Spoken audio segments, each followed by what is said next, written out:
బెంగాల్లో బీజేపీ గెలవడమేమో కానీ ముందు తన అభ్యర్థులని బ్రతికించుకోవాల్సి ఉందనుకుంటా, ప్రాణాలు కాపాడుకోవాల్సి ఉందనుకుంటా.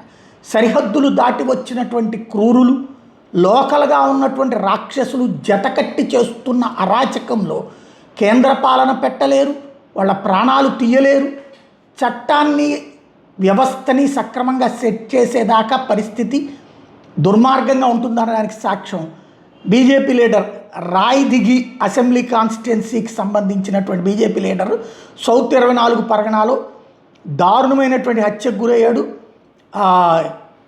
ఇతను ఏదైతే ఇతని బాడీని బీజేపీ లీడర్ కిషోర్ దాస్ చనిపోయి కనబడటం అన్నటువంటి సంచలనం సృష్టిస్తోంది. బీజేపీ క్యాండిడేట్ పల్సా రాణా కి పూర్తిగా అండగా ఉండి అక్కడ గెలిపించడంలో కీలక పాత్ర పోషిస్తున్నటువంటి వ్యక్తి ఇతను కిషోర్ దాసు. అతను ఇప్పుడు ప్రాణాలు కోల్పోయి కనబడ్డటువంటి పరిస్థితి.